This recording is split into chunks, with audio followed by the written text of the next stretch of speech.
Bonjour, chers auditeurs. Ici Éric Lantier au microphone et bienvenue à ce tour d'horizon du 23 novembre 2018.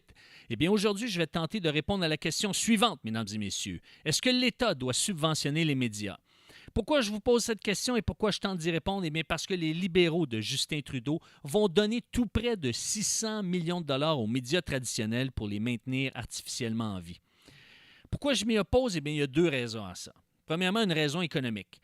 Et je pense que celui qui résume bien la situation, c'est le sénateur Léo Sakos qui dit que les libéraux tentent d'acheter les médias avec l'argent des contribuables.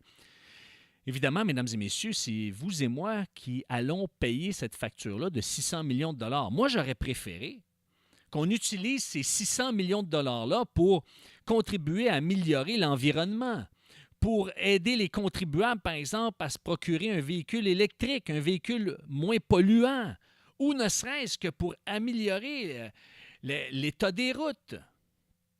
On a besoin, mesdames et messieurs, de cet argent-là pour améliorer notre qualité de vie.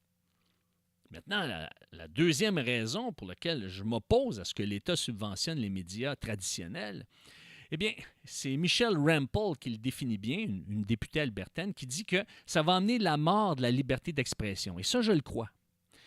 Je le crois parce que, écoutez, si les médias actuels reçoivent de l'argent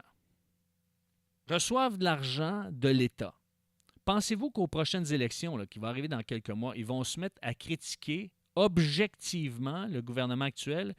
Vous ne pensez pas qu'ils vont tenter de favoriser un petit peu plus les libéraux?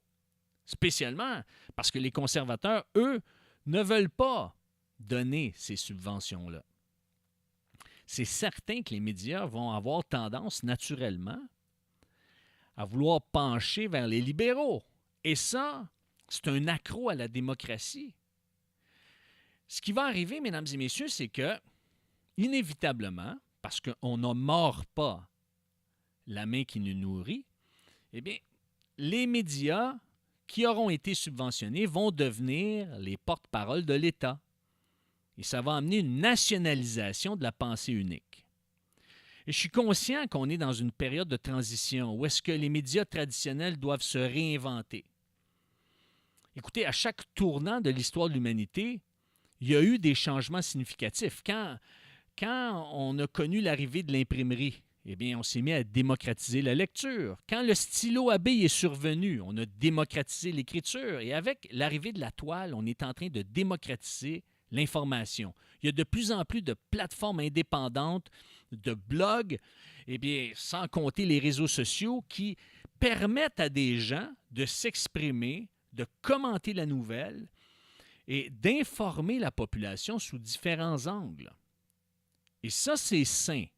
C'est sain qu'il y ait une différence, qu'il y ait, par exemple, des alternatives à la pensée unique, qu'il y ait des courants différents, des façons de voir différentes.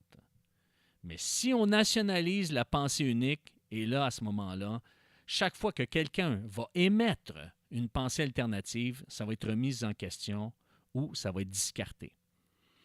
Prenez par exemple toute la question de la transidentité, l'identité trans. La semaine dernière, les progressistes conservateurs se sont dit, nous, on va définir la transidentité comme étant une théorie libérale, non scientifique. Et là, Dalia Turki, qui est une militante pour les droits des trans, a dit non, on ne peut pas faire ça parce que ça va à l'encontre de la Charte des droits et libertés qui interdit toute discrimination fondée sur l'identité et l'expression des genres. Et ça veut dire qu'on ne peut plus voir l'identité des genres sous un autre angle. C'est dangereux, mesdames et messieurs, parce que moi, j'ai toujours cru que c'est du choc des idées que jaillit la lumière. C'est en débattant, c'est en discutant, c'est en essayant de voir d'autres façons qu'on peut trouver des solutions. Mais si on est campé dans la pensée unique, eh bien, là, on a un problème. C'est parce qu'il y a quelqu'un qui s'est dit hey, « ça se peut que la Terre ne soit pas plate, qu'elle soit ronde », qu'on s'est mis à faire des recherches et qu'on a fini par découvrir qu'elle était ronde.